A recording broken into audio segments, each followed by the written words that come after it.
Good morning, girls. Let's start our next question. Objective of financial reporting. Okay. In last lecture, we were discuss about financial reporting and its important, right? Or basic concept in last lecture we were learning. So let's start objective of financial reporting. So as per the IASB, the objective of financial reporting is to provide information about financial position, performance and changes in financial position of the enterprise. So that is useful to the wide range of users in making economic decision. So basically, financial reporting, it is useful for to take a effective decision to the stakeholders. So stakeholder क्या करेंगे, financial reporting use करेंगे to take a decision. So हर एक का purpose different है. For example, when shareholders check financial statement, so shareholders check करेंगे profitability position क्या है वगैरह वगैरह because of dividend. Okay. Then investor देखेंगे कि जिस कंपनी में हम इन्वेस्ट करेंगे वो कंपनी की प्रॉफिटेबिलिटी क्या है, जो इंटरेस्ट हमें पे करेगी. एम्प्लॉयज देखेंगे कि कंपनी हमें अच्छे से सैलरी पे करेगी ना.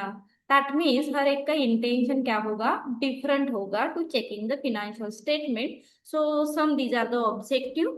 First, information of management. So management can use this information for planning, analyzing, benchmarking and decision making. So basically, financial reporting help to the management to take a decision regarding how to prepare plan. Okay, for a next year. Next year में हम कैसे plan करेंगे, then कुछ analyse करेंगे, कुछ benchmark decide करेंगे for the enhancing companies performance. That means financial information or financial reporting useful to the management. Point number first. Second, information to the investor. जो भी हमने पढ़ा है last year same he. Okay, that means as simple as that. Financial information or financial reporting useful for the stakeholder to take the various types of decision. जैसे बताया मैंने अभी कि हर एक का इंटेंशन अलग होगा, डिफरेंट होगा. So management financial reporting use करेंगे because of planning. Okay. Second point है information to investor. That means financial reporting provide information to the investor, promoters, lender, creditors, which enable them to take a rational and prudent decision regarding investment and credit. Because उनको investment करनी है और credit कितना है company का, ये देखने के लिए वो फिनेंशियल रिपोर्टिंग चेक करें. Right. Second, third point is information to the shareholders. So shareholders also check the financial information or check the company's portfolio, check the company's profitability to identify the dividend policy. Okay, कि company की dividend policy क्या है, किस तरह से वो shareholders को dividend pay करेगी. इसीलिए shareholders also check the financial information and its portfolio. Is it clear? Okay. Point number 4, information about economic resources. It provide information about economic resources. So financial information help or focus on economic resources. Next, information to the stakeholders. It provide information to various stakeholders regarding performance of the organization. So they can decide how delicately and ethically they are discharging their responsibility.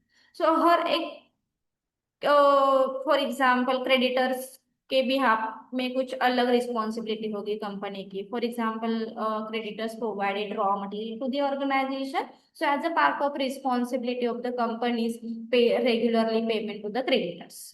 So as a part of the banking repayable loan capability. As a part of the government, so company's responsibility pay taxation as a regular basis. Okay, so that means हर एक की responsibility क्या होगी, different होगी. Right. So next, information to the auditors. It provide information to statutory auditors so that they can discharge their responsibility. जैसे हमने last year में last semester में डिटेल पढ़ा auditing. So auditing basically auditor क्या करता है, company का evaluation करता है, कंपनी को एक रिमार्क देता है, ये हमने पढ़ा है. So auditor first of all क्या चेक करता है कि कंपनी का फिनेंशियल रिपोर्टिंग क्या है. So just know all about companies overall picture. ठीक है, कुछ आइडिया उसको मिले. So information of auditors, that's why financial reporting is very important. Then, enhancing social welfare. It can enhance social welfare by looking into the internet of the employees, trade union, and government. So, in modern era, just making a profit or customer satisfaction, it is not a enough responsibility for the organization. That means here organization focus on social welfare activity. Okay, आप क्या करो, कुछ social welfare करो. That means something extra for a society. For example, organize blood donation camp, focus on eco-friendly product, then CSRI, that means corporate social responsibility. It is very trending era and trending thing, yeah, for the organization. Okay, it's a part of social welfare. जो भी हम extra करें, basic thing क्या है कि product produce करो, customer को satisfy करो, देन कस्टमर सेटिस्फाई होंगे, ऑर्गेनाइजेशन को प्रॉफिट मिलेगा. Not a enough in a modern era. Modern era क्या बताता है कि कुछ अलग करो. दैट मीन्स सोशल वेलफेयर को, कारपोरेट सोशल रिस्पॉन्सिबिलिटी को important. Okay, then information to the management. So financial reporting provide information to management for decision making. Okay, information to management, that means financial reporting provide information to management for a decision making. First point में हमने जो पढ़ा है, financial reporting useful for management for a planning, and last point में पढ़ा है financial reporting is useful for management to take a decision.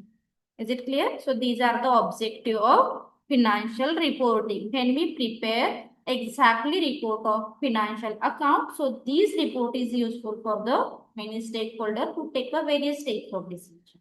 Is it clear? Next question. Main assumption. So when we prepare financial report, okay, so first of all here we concentrate on a specific assumption of accounting or some accounting concept. Okay, so accounting assumption, accounting concept. Basically accounting assumption classified into two categories: going concern concept and accrual basis. Okay, so going concern concept means enterprise is going continuously basis. That means हमारा जो business है हम assume करेंगे कि हमारा business आज भी है, कल भी है और हमेशा रहेगा. That means going concern concern. Accrual basis, that means transaction are recognized when they occur.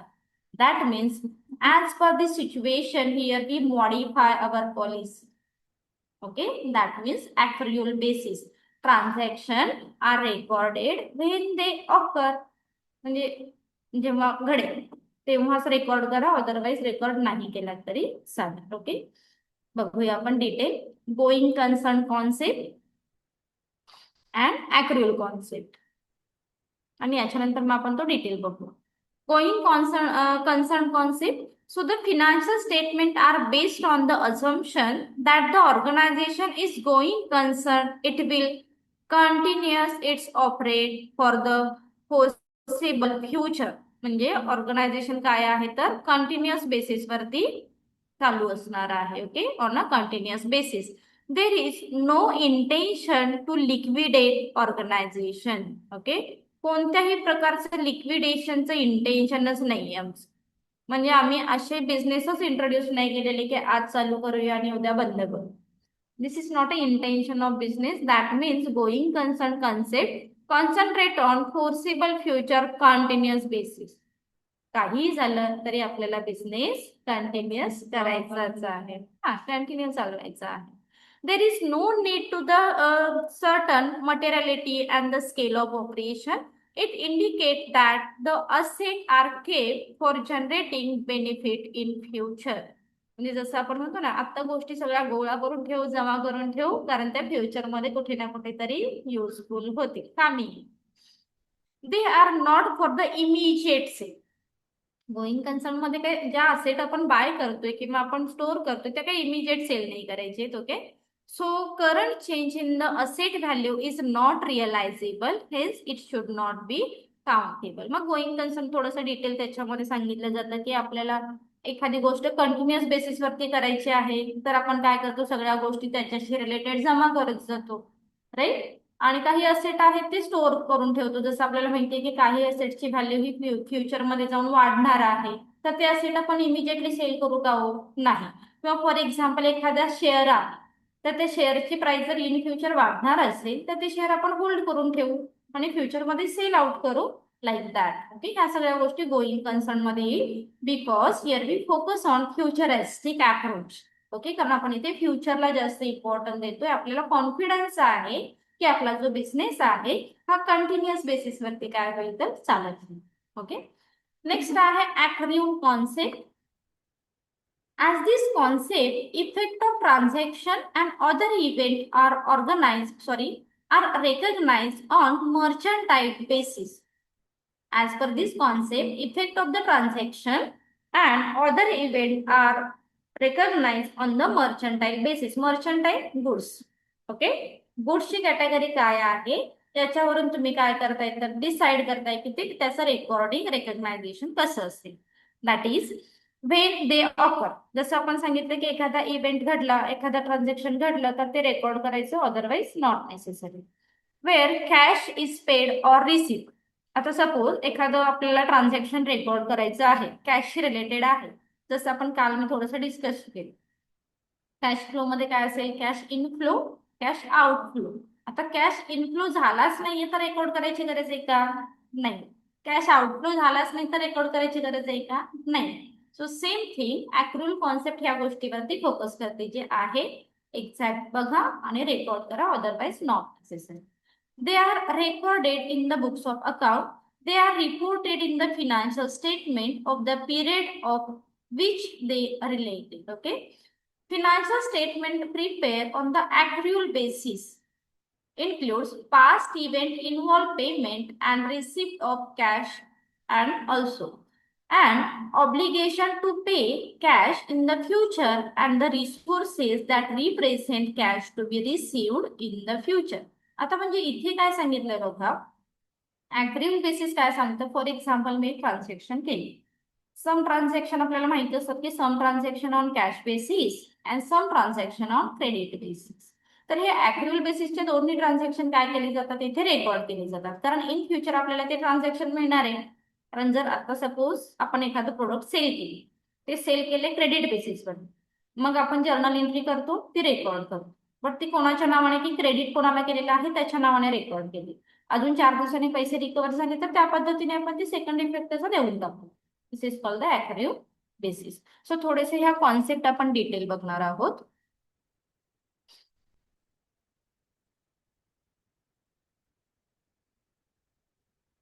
दिसते slide. Importance of accounting concept. आता याच्यामध्ये काही कॉन्सेप्ट आहेत त्या तुम्हाला समजणं फार महत्वाचं आहे. पहिली कॉन्सेप्ट आहे business entity concept. Okay, business entity concept. So the business is treated as a separate from its owner. Keyword लक्षात ठेवा त्याचे. एंटिटी कॉन्सेप्ट मध्ये थोडक्यात सांगायचंय, आपण बिझनेस आणि ओनरला सेपरेट ट्रीट करतो. as simple as that. Okay, that means business entity concept treated separately owner and business. काही कॉन्सेप्ट अशा बघायला मिळतात की दोघांना आपण इक्वली ट्रीट करतो, म्हणजे त्या पर्सनला पण बिझनेसच मानतोय आणि बिझनेसला पण बिझनेस. बट इथे पर्सनचे ट्रान्झॅक्शन वेगळे रेकॉर्ड केले जातात, बिझनेसचे ट्रान्झॅक्शन वेगळे रेकॉर्ड केले जातात. That means business entity concept. Okay, so owner and business are different. Capital introduced is treated as a liability of the business. म्हणजेच काय, for example if the owner invest 5 lakh, it is the recorded as capital, not a income. म्हणजेच काय, suppose आपण आता दोघांनी जसं partnership मध्ये असतं, दोन व्यक्ती एकत्र आल्या आणि त्यांनी बिझनेस चालू केला, एकाने थोडीशी अमाऊंट इंट्रोड्यूस केली आहे, दुसऱ्याने थोडी इंट्रोड्यूस केलेली आहे, तर बिझनेससाठी ते कॅपिटल हे दोघांसाठी लायबिलिटी असणार आहे. म्हणजे बिझनेस काय विचार करेल, ह्या दोघांनी माझ्या बिझनेसमध्ये इंट्रोड्यूस केलेला आहे, आज ना उद्या मला त्यांचा काय करावं लागेल, ते पैसे कॅपिटल पे करावं लागेल. म्हणजे आहेत कोण, त्या दोघांचाच बिझनेस आहेत, बट ट्रीट करताना business and person is a different. That is why here say capital introduce is a treated as a liability of the business. म्हणजे तुम्ही स्वतःच नेताय, बट त्या बिझनेससाठी ती लायबिलिटी असते, कारण तुम्हाला त्यांना ती पे करायची. आर यू गेटिंग ना? कॉन्सेप्ट लक्षात आली? Okay, very good. तसे तो बहुत स्मार्ट है ना.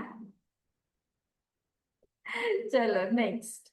सेकंड कॉन्सेप्ट, मनी मेजरमेंट कॉन्सेप्ट. मनी मेजरमेंट. आता ह्या मनी वरून तुमच्या लक्षात आलं की बाबा काही जे काही ट्रान्झॅक्शन आहे हे पैशाच्या स्वरूपात असणार आहे. That means only transaction measurable in monetary term are recorded. जे पैसेवाले ट्रान्झॅक्शन आहे, हा, तेवढेच ट्रान्झॅक्शन आम्ही रेकॉर्ड करू. बाकीचे ट्रान्झॅक्शन मनी मेजरमेंट मध्ये रेकॉर्ड केले जाणार नाहीत. As simple as that. Skill of employees. Okay, तुझ्याकडे किती स्किल आहे ते केव्हा पैशामध्ये मोजले जात नाहीये. That means not recorded under money measurement concept. As simple as that. Money measurement concept recorded only monetary transaction. Money measurement concept record only monetary transaction, not recorded any non-monetary transaction. That means employees skill, employees knowledge, employees satisfaction, like that. ते कोणत्याही पद्धतीचे transaction record होणार नाही. Okay, होणार काय तर cash transaction. Clear? पहिली concept बघितली कोणती? Business entity concept. That means treat business owner separately. Very good. Second, just here record करेंगे. Okay, that means only monetary transaction are recorded. Next, going concern concept we will learn अभी. Okay, जैसे हमने अभी learn KIA, हम assume करेंगे हमारा business तो चलेगा ही, like that. Okay, so going concern concept. So business is assumed a continuous for the foreseeable future. आमचा business चालूच राहणार आहे हो, काही झालं तरी. कोविड येऊ दे नाही तर अजून काही येऊ. आम्ही फर्म आहोत, आमचा बिझनेस कंटिन्युअसली चालू राहील. So asset are recorded at cost, not a liquidation value. म्हणजे कोणत्याही लिक्विडेशनचं मिनिंग माहितीये ना, जेव्हा बिझनेस बंद करतो तेव्हा आपण त्याची व्हॅल्यू डिफाईन केली जाते वगैरे वगैरे. फायनान्स मध्ये लर्न केलं असेल. सो कुठेही लिक्विडेशनच्या व्हॅल्यू प्रमाणे असेट रेकॉर्ड केले जात नाही, तर ज्याची मूळ व्हॅल्यू आहे, कॉस्ट आहे, त्या पद्धतीने असेट रेकॉर्ड केले जातात. Depreciation is charge because business will continuous. प्रत्येक असेटवरती डेप्रिसिएशन चार्ज केलं जातं कारण बिझनेस कंटिन्यू असणार आहे असं आपण अज्यूम करतो. लक्षात आलं? Going concern concept. That means here we focus on business is going continuously on basis in future. Okay, here we recorded asset on a cash cost basis.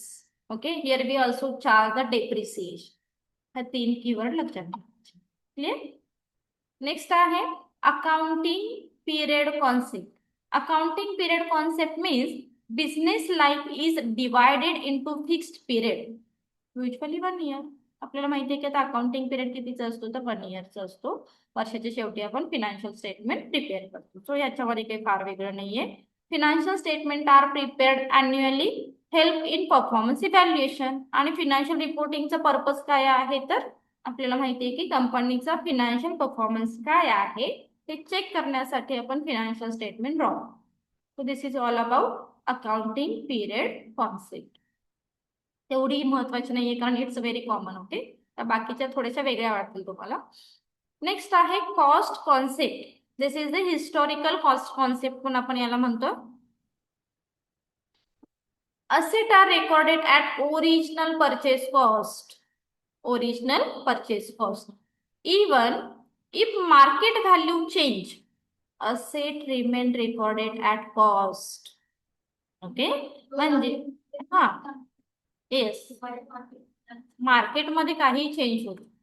म्हणजे माझ्याकडे जी असेट आहे त्या असेटची व्हॅल्यू जी सुरुवातीला घेतली आहे मी असेट, त्याच असेट वरती आपण काय करतो, त्याचं रेकॉर्डिंग बुक्स ऑफ अकाउंट मध्ये करतो. राईट. हा रेकॉर्डेड किंवा कोणतीही, सपोज तुमच्याकडे प्लांट अँड मशिनरी आहे, शेअर व्यतिरिक्त जर तुम्ही फिक्स्ड असेटचं एक्झाम्पल घेतलेत ना, तर लक्षात ठेवायचं की माझ्याकडे एक मशिनरी आहे आणि ती मला काय करायची आहे, किंवा एखादा कम्प्युटर आहे, तुम्हाला असेट साईडला रेकॉर्ड करायचं आहे, तर ते मी असेट साईडला रेकॉर्ड करताना त्याची ओरिजिनल प्राइसनेच मी रेकॉर्ड करते. लक्षात ठेवा.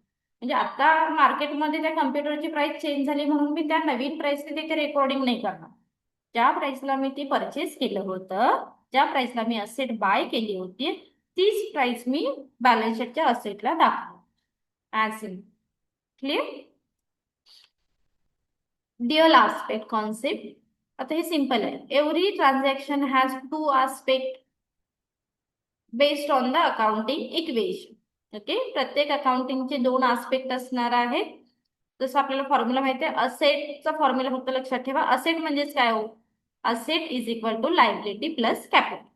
पहिला पार्ट कॅपिटलचा असतो, त्याच्यानंतर लायबिलिटीला लायबिलिटीचा पार्ट असतो. ओके, त्याच्यामध्ये मग काय असणार आहे, फॉर एक्झाम्पल सिक्युअर्ड लोन आहे, अनसिक्युअर्ड लोन आहे, क्रेडिटर्स वगैरे वगैरे, contingent liability, these are the other liability. हे सगळं येईल आणि वरचा पार्ट कॅपिटलचा असतो.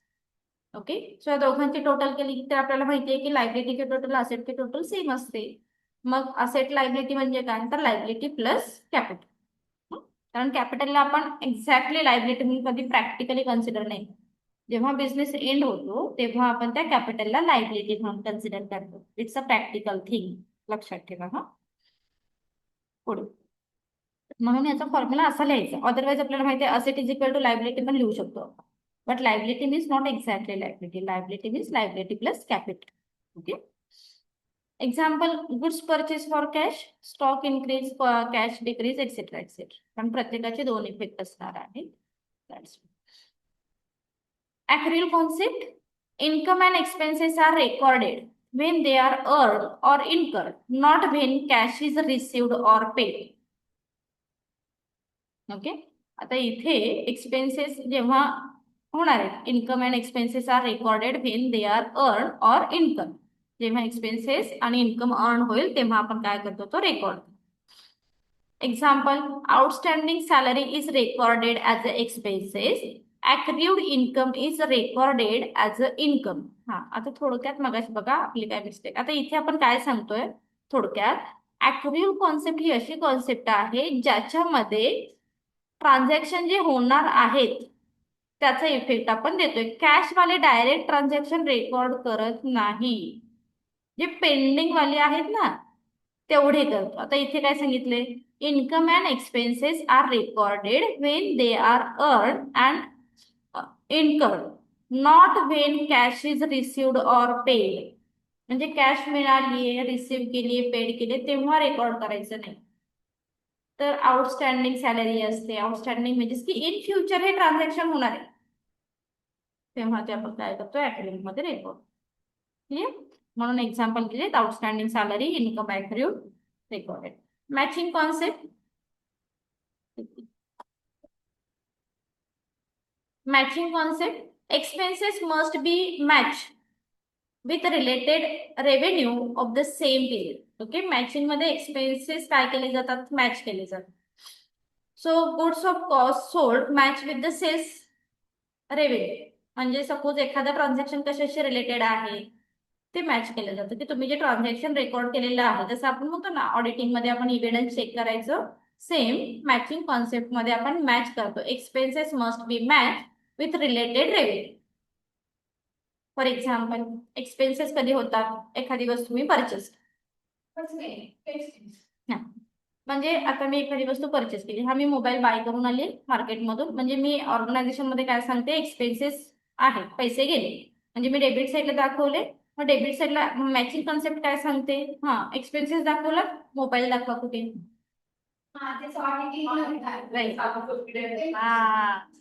एक्झाम्पल म्हणजे इथे मॅचिंग मध्ये तेच सांगतोय आपण. That means expenses must be match with related revenue. आणि जो तुम्ही एक्सपेन्सेस केलायत ना, तो एक्सपेन्सेस सपोज केलाय, आता मी हा सपोज मोबाईल घेऊन आले, तर ह्या मोबाईल मधून मला काहीतरी फायदा होणं अपेक्षित आहे. म्हणजे तो झालेला फायदा सुद्धा तुम्हाला मॅच करता आला पाहिजे. म्हणजे बाबा मी एवढे एक्सपेन्सेस केले आणि त्याच्यामधून मला एवढा रेव्हेन्यू सुद्धा होणार आहे तरच एक्सपेन्सेस करायचा, अदरवाईज करायचा नाही. Are you getting? हे पण मॅचिंग कॉन्सेप्ट मध्येच असतं. ओके, एक्सपेन्सेस करा, नो प्रॉब्लेम. बट एक्सपेन्सेस कशासाठी केलेत हे पण क्लिअर असले पाहिजे. एक्सपेन्सेस केल्यामुळे तुमचा रेव्हेन्यू काही जनरेट झालाय का हे पण मॅच झालं पाहिजे. नाहीतर एक्सपेन्सेस जास्त झालेत आणि रेव्हेन्यू कमी झालाय, this is not a match. Matching असं करा की बाबा एक्सपेन्सेस तुमचं, हा, this is the matching concept. Clear? Perfect match झाला पाहिजे. Income and expense from one side, right. Goods, cost of goods sold matching with sales limit. Clear? Matching. Consistency, consistency म्हणजे जसं गोईंग कन्सर्न कॉन्सेप्ट होती ना, same. Accounting method should be consistently follow year after year. म्हणजे आता जसं आपण सांगतो की आपल्या ऑर्गनायझेशन मध्ये काही पॉलिसीज असतात, काही मेथड्स असतात, त्या तुम्ही कंटिन्युअसली फॉलो केलेत का बाबा, की काही वेगळी मेथड मध्ये चेंज करून फॉलो केलीत? अकाउंट रेकॉर्ड करतानाचे सुद्धा काही पॉलिसी असतात, काही मेथड्स असतात, काही प्रोसिजर्स असतात, काही स्टँडर्ड्स असतात. ते कन्सिस्टंटली फॉलो करणं सुद्धा फार महत्वाचं असतं. तर कन्सिस्टन्सी कॉन्सेप्ट काय सांगते? Accounting method should be consistently follow year after year. Suppose आता तुम्ही ह्या वर्षी ही पॉलिसी काय केली, अडॉप्ट केली आहे अकाउंटिंग पॉलिसी, आणि दुसऱ्यावरती दुसरी अडॉप्ट केली, तर तिथे चेक केली. Simple. If the method change it must be disclose. मग ती दाखवली आहे का बुक्स ऑफ अकाउंट मध्ये की आमची मागच्या वर्षीची रेकॉर्डिंगची मेथड वेगळी होती, या वर्षीची वेगळी आहे, ते दाखवता आली पाहिजे.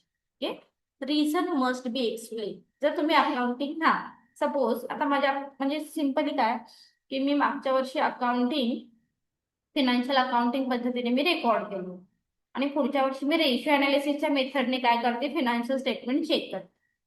तर रेशिओ अनालिसिस मेथड काय यूज केली तुम्ही, त्याचं रिझन तुम्हाला देता आलं पाहिजे. कारण आपल्याला माहिती आहे की फायनल अकाउंट प्रिपेअर आणि आपण financial position check at the end of the every year. But ratio analysis find out the financial position at the monthly, 6 monthly, quarterly, yearly. Okay, ते आपण पोझिशन वेगवेगळ्या टाईपच्या बघू शकतो, म्हणून आपण रेशिओ अनालिसिस चूज केलं. सो त्याचं रिझन तुम्हाला तिथे द्यायचं.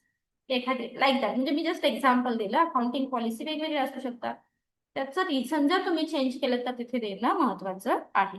लास्ट मेथड आहे conservatism. That means prudence concept. Anticipate no profit but provide for all the possible losses. लक्षात ठेवा, महत्वाची कॉन्सेप्ट. आता इथे काय करतो आपण, कन्झर्वेटिझम मध्ये प्रॉफिटला महत्व दिलेलं नाही. That means anticipate no profit. Okay, नाही प्रॉफिट झाला तरी चालेल, बट नो लॉस. लॉस होता कामा नाही. ओके, दॅट मीन्स किंवा बेसिकली तुम्हाला माहित असलं पाहिजे प्रॉफिटच्या एखाद्या गोष्टीचं तुम्हाला लक्षात नाही बाबा की प्रॉफिट होऊ शकतो की नाही माहित, बट कुठे लॉस होऊ शकतो त्या गोष्टी तुम्हाला रेकॉर्ड करता आल्या पाहिजे किंवा ह्या अझ्युम करता आल्या पाहिजेत ह्या प्रुडंट कॉन्सेप्ट मध्ये. सो आता माहितीये मला की म्हणजेच काय की एखादे प्रोडक्ट मी सेल करायला गेले, तर सेल करायला गेल्यानंतर कितीला सेल झाल्यानंतर प्रॉफिट होईल हे कॉन्सन्ट्रेशन माझं असतं बेसिकली. बट प्रुडंट कॉन्सेप्ट काय सांगतं, हे तर असणारच आहे, पण तुमचं कॉन्सन्ट्रेशन असलं पाहिजे. जर एखादं प्रोडक्ट सेल करायला गेलात, उधारीवरती सेल झालात, तर तुम्हाला लॉस होऊ शकतो ना. मग त्याच्यासाठी तुम्ही काय केलेली आहे प्रोव्हिजन, म्हणजे लॉस वरती कॉन्सन्ट्रेट करा, हे प्रुडंट कॉन्सेप्ट सांगते. लक्षात येते का बघा मी काय सांगते. प्रॉफिट तरी माहिती आपण करतो, हा, तिथे तुम्ही जास्त अवेअर राहा. Prudent concept concentrate on all possible losses. It's a keyword, all possible losses. याच्यावरती तुम्हाला महत्वाचं आहे कॉन्सन्ट्रेट करायला. मग आपल्याला माहिती आहे बाबा लॉस होणार आहे, तर काय करतो आपण, महत्वाचं म्हणजे प्रोव्हिजन. आपल्याला माहिती आहे की लॉस होणार आहे बाबा, तर आम्ही त्याच्यासाठी ऑलरेडी आधीच प्रोव्हिजन केली आहे, जसं reserve for bad and doubtful debts, आरडीडीची प्रोव्हिजन. डिव्हिडंड द्यावा लागतं म्हणून डिव्हिडंडची प्रोव्हिजन असते. एखादी असेट इन फ्युचर घ्यावी लागते म्हणून असेटसाठी काहीतरी प्रोव्हिजन केलेली असते. So as simple as that, provision is part of the prudent concept. Closing stock value at lower cost of the market value. Okay, त्या काही मेथड्स असतात जे आपण काय करतो, ऑल पॉसिबल लॉसेस साठी आपण रेकॉर्ड. तो कॉन्सेप्ट लक्षात आला का बघा, महत्वाच्या कॉन्सेप्ट बघितलेत आपण, या तुमच्या बाकीच्या एक्झामसाठी सुद्धा तितक्याच महत्वाच्या आहेत, म्हणून त्याचे कीवर्ड लक्षात ठेव. जसं आपण सांगितलं थोडक्यात रिवाइज करूया आपण. Business entity concept, that means here we treat business and owners separately. Very good. Monetary measurement concept, that means here we just record money transaction. Nice. Going concern concept means here we assume our business continuously basis. Okay, business हमारा चलता रहेगा. Okay. Accounting period concept, that means here we record our business at the end of the every year. Financial statement, as simple as that. Then cost concept, that means here we record our asset original price. Okay, cost price ने आपण purchase रे काय करणार आहोत तर asset record करणार आहोत. Dual aspect concept, that means every transaction has two aspect or two effect. Two aspect, two effect. Okay, based on this equation, asset is equal to liability plus capital. Accrual concept, that means here we recorded outstanding salary, outstanding wages, like credit based transaction. Credit based transaction, not a cash transaction. Cash transaction, credit based transaction record. Matching concept, that means expenses must be matched with revenue. Expenses must be matched with related revenue of the same period. Goods are sold for the match with the sales. Okay, example. Consistency concept, here we check accounting method and accounting policy consistently followed by the organization. If the method is changed, so check the must be disclosed ki तुम्ही disclose केली का, otherwise just identify reason. Okay. Conservatism, that means here we focus on all possible. Clear? Thank you so much. Hope so. अच्छा concept तुमच्या लक्षात आले असतील. ठीक आहे, थांबूया. Have a nice day. Bye.